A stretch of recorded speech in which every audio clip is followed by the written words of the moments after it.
فدي جوان لازم يبقى پیغمبر جوان لازم يبقى emanet خدان تعالى لازم inşallah.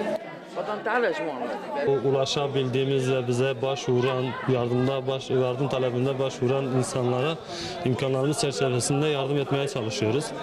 Tabii belki yaptığımız yardım onların ihtiyaçlarını karşılayamayabilir, belki yeterli gelmeyebilir ama biz burada bir kolu bile verirken insanların tebessüm etmesi, ona olan ihtiyaçlarının yüzlerine yansıması bizi hayli sevindiriyoruz. Bu yüzden Allah-u Teala'ya sonsuz şükürler ediyoruz.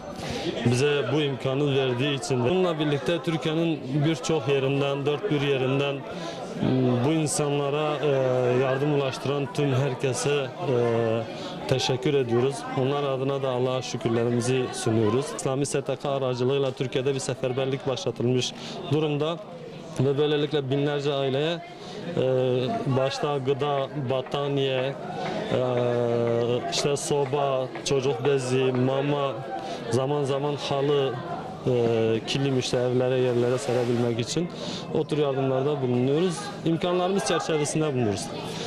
Tabii bir de şöyle bir durum var. Mesela insanların çoğu, on binlercesi sadece üzerlerindeki elbiseyle dışarı çıkmışlar. Yani ev eşyalarını alma imkanları olmamış, kendilerine ait birçok özel eşyaları, kiminin kimlikleri bile içeride kalmış, almadan çıkmışlar aceleden dolayı. Böyle bir durumda bizlerin belki yaptığımız bu yardım dediğimiz gibi yeterli gelmeyebilir. Yetkililerin bir an önce insanların içine düştüğü bu durumu, bu mazlumiyeti gidermek adına hızlı ve yerine ulaşacak şekilde adımlar atılması lazım. Çünkü bu insanlar şu anda kıştır. Bakmayın belki bugün biraz hava güneşlidir ama kışın soğuğunda yakacak odunları yok, yakacak sobaları yok. Onunla birlikte çoğu zaten fakir ailelerden oluşuyor. Gidip bir yerde ekstradan ev kiralayıp içinde barınma imkanları yok.